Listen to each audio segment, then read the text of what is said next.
7. Letting in the Jungle, Part 1.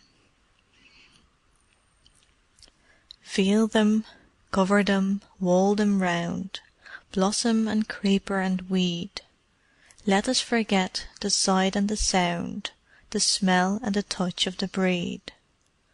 Fat black ash by the altar stone, here is the whitefoot rain. And the does bring forth in the fields unsown, and none shall affright them again. And the blind walls crumble, unknown, overthrown, and none shall inhabit again.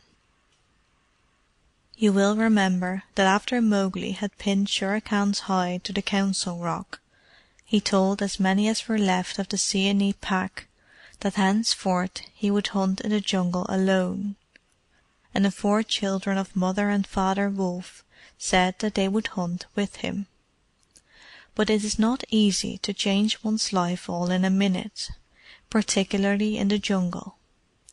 The first thing Mowgli did, when the disorderly pack had slunk off, was to go to the home cave and sleep for a day and a night.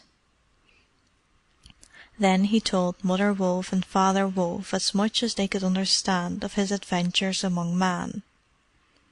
And when he made the morning sun flicker up and down the blade of his skinning knife, the same he had skinned Shere Khan with, they said he had learned something. Then Akela and Grey Brother had to explain their share of the great buffalo drive in the ravine, and Baloo toiled up the hill to hear all about it, and Bagheera scratched himself all over with pure delight at the way in which Mowgli had managed his war. It was long after sunrise, but no one dreamt of going to sleep, and from time to time, during the talk, Mother Wolf would throw up her head and sniff a deep snuff of satisfaction as the wind brought her the smell of the tiger skin on the Council Rock. "But for Akela and Grey Brother here," Mowgli said at the end, "I could have done nothing. Oh, Mother, Mother, if thou hadst seen the black herd bulls pour down the ravine, or hurry through the gates when the Man Pack flung stones at me!" "I am glad I did not see that last," said Mother Wolf stiffly. "It is not my custom to suffer my cubs to be driven to and fro like jackals. I would have taken a price from the Man Pack, but I would have spared the woman who gave thee the milk. Yes, I would have spared her alone." "Peace, peace, Raksha," said Father Wolf, lazily. "Our frog has come back again, so wise that his own father must lick his feet. And what is a cut more or less on the head? Leave man alone." Baloo and Bagheera both echoed, "Leave man alone." Mowgli, his head on Mother Wolf's side, smiled contentedly, and said that for his own part he never wished to see or hear or smell man again. "But what," said Akela, cocking one ear, "but what if man do not leave thee alone, Little Brother?" "We be 5," said Grey Brother, looking round at the company and snapping his jaws on the last word. "We also might attend to that hunting," said Bagheera, with a little switch of his tail, looking at Baloo. "But why think of man now, Akela?" "For this reason," the Lone Wolf answered. "When that yellow chief's hide was hung up on the rock, I went back along our trail to the village, stepping in my tracks, turning aside and lying down, to make a mixed trail in case one should follow us. But when I had fouled the trail so that I myself hardly knew it again, Mang, the bat, came hawking between the trees and hung up above me. Said Mang, 'The village of the Man Pack, where they cast out the man cub, hums like a hornet's nest.'" "It was a big stone that I threw," chuckled Mowgli, who had often amused himself by throwing ripe pawpaws into a hornet's nest, and racing off to the nearest pool before the hornets caught him. "I asked of Mang what he had seen, but he said that the red flower blossomed at the gate of the village, and men sat about it carrying guns. Now I know, for I've good cause." Akela looked down at the old dry scars on his flank and side. "That men do not carry guns for pleasure. Presently, Little Brother, a man with a gun follows our trail, if indeed he be not already on it." "But why should he? Men have cast me out. What more do they need?" said Mowgli angrily. "Thou art a man, Little Brother," Akela returned. "It is not for us, the free hunters, to tell what thee and thy brethren do, or why." He had just time to snatch up his paw as the skinning knife cut deep into the ground below. Mowgli struck quicker than an average human eye could follow, but Akela was a wolf, and even a dog who is very far removed from the wild wolf, his ancestor, can be waked out of deep sleep by a cartwheel touching his flank, and can spring away unharmed before that wheel comes on. "Another time," Mowgli said quietly, returning the knife to its sheath. "Speak of the Man Pack and of Mowgli in two breaths, not one." "Pfft! That is a sharp tooth," said Akela, snuffing at the blades cut in the earth. "But living with the Man Pack has spoiled thine eye, Little Brother. I could have killed a buck while thou wast striking." Bagheera sprang to his feet, thrust up his head as far as he could, sniffed, and stiffened through every curve in his body.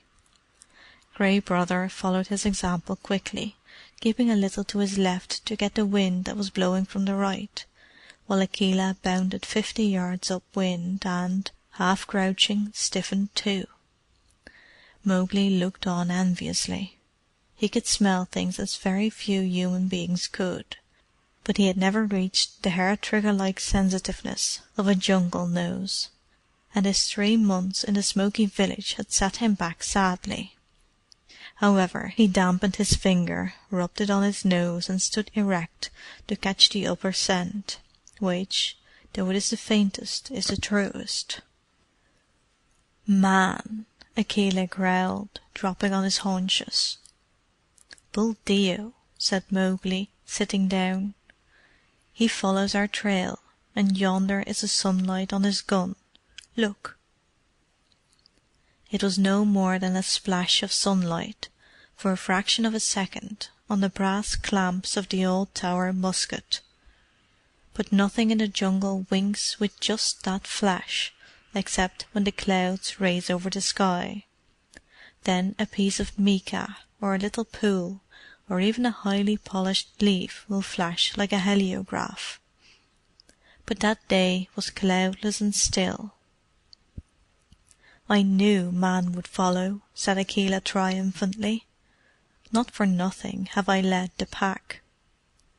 The 4 cubs said nothing, but ran downhill on their bellies, melting into the thorn and underbrush like a mole melts into a lawn.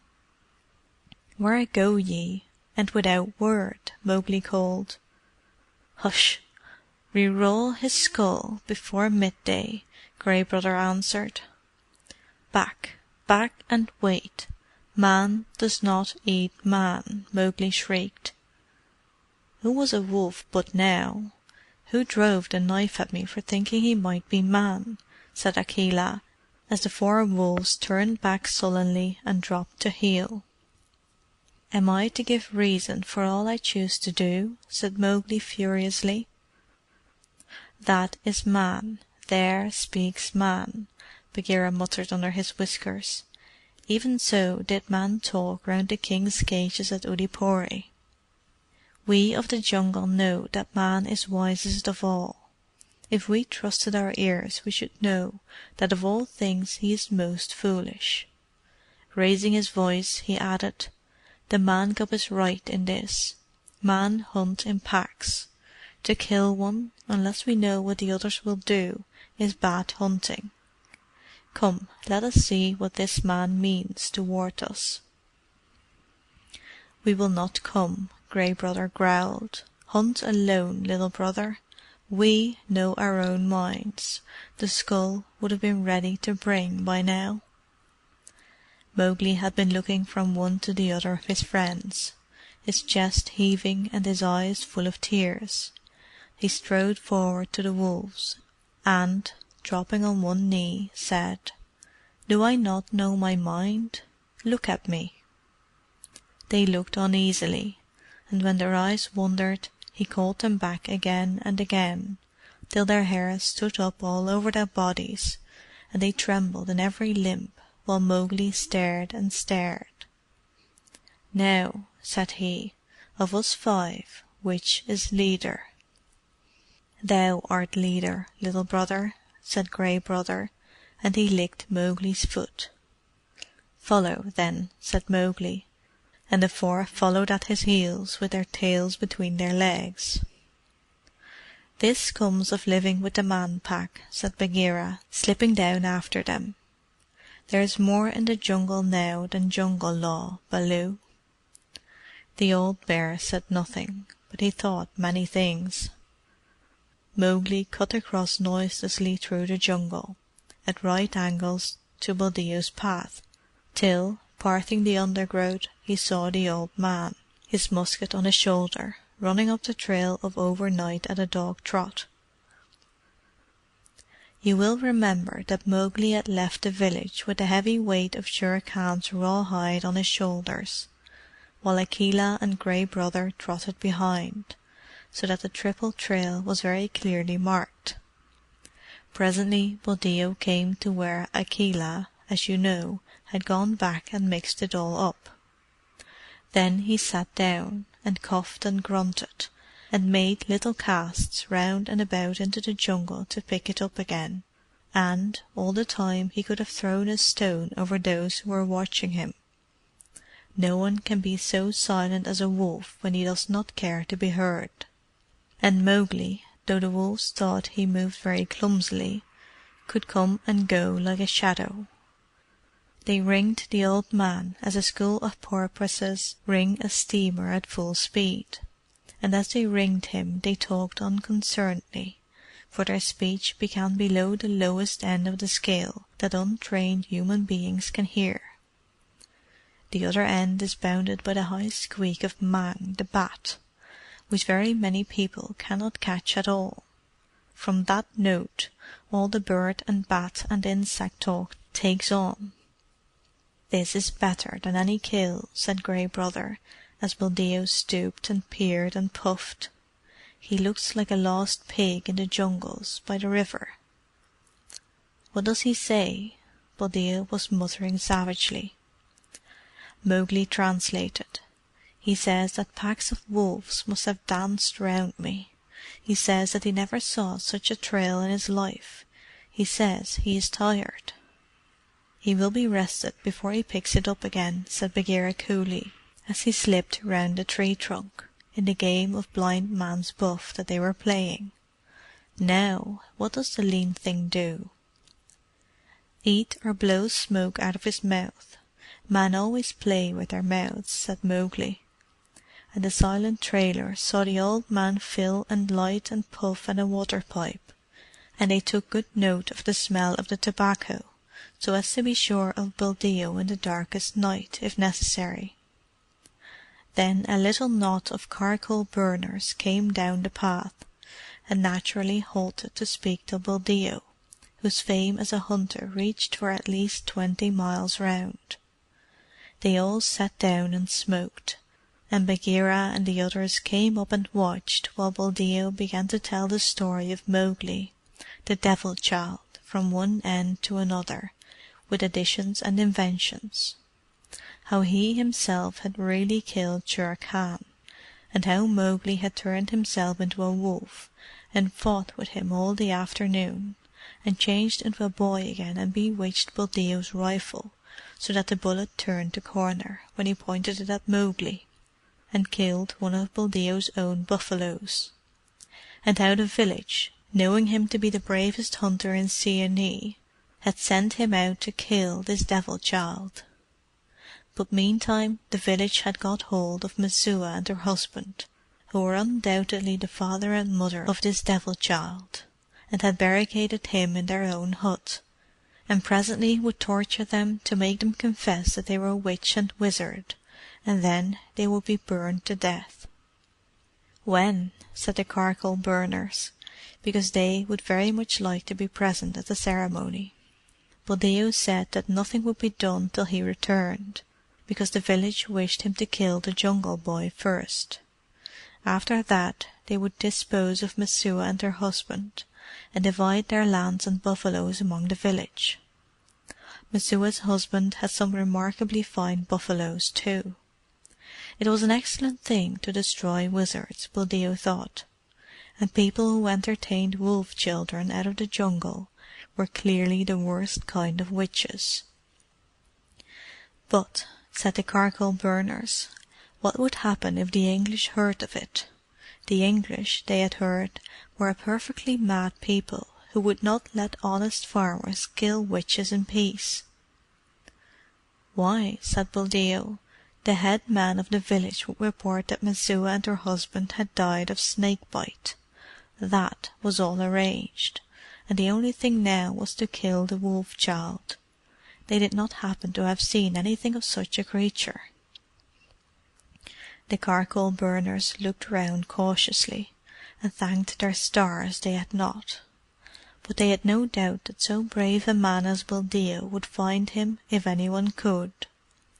The sun was getting rather low, and they had an idea that they would push on to Buldeo's village and see that wicked witch. Buldeo said that, though it was his duty to kill the Devil child, he could not think of letting a party of unarmed men go through the jungle, which might produce the wolf demon at any minute, without his escort. He, therefore, would accompany them, and if the sorcerer's child appeared, well, he would show them how the best hunter in Seeonee dealt with such things. The Brahmin, he said, had given him a charm against the creature that made everything perfectly safe. "What says he? What says he? What says he?" the wolves repeated every few minutes, and Mowgli translated until he came to the witch part of the story, which was a little beyond him, and then he said that the man and woman who had been so kind to him were trapped. "Does man trap man?" said Bagheera. "So he says. I cannot understand the talk. They are all mad together. What have Messua and her man to do with me, that they should be put in a trap? And what is all this talk about the Red Flower? I must look to this. Whatever they would do to Messua, they will not do till Buldeo returns. And so—" Mowgli thought hard, with his fingers playing round the haft of the skinning knife, while Buldeo and the charcoal burners went off very valiantly in single file. "I go hot-foot back to the Man Pack," Mowgli said at last. "And those?" said Grey Brother, looking hungrily after the brown backs of the charcoal burners. "Sing them home," said Mowgli with a grin. "I do not wish them to be at the village gates till it is dark. Can you hold them?" Grey Brother bared his white teeth in contempt. "We can head them round and round in circles like tethered goats, if I know man." "That I do not need. Sing to them a little, lest they be lonely on the road. And, Grey Brother, the song need not be of the sweetest. Go with them, Bagheera, and help make that song. When night is shut down, meet me by the village. Grey Brother knows the place." "It is no light hunting to work for a man cub.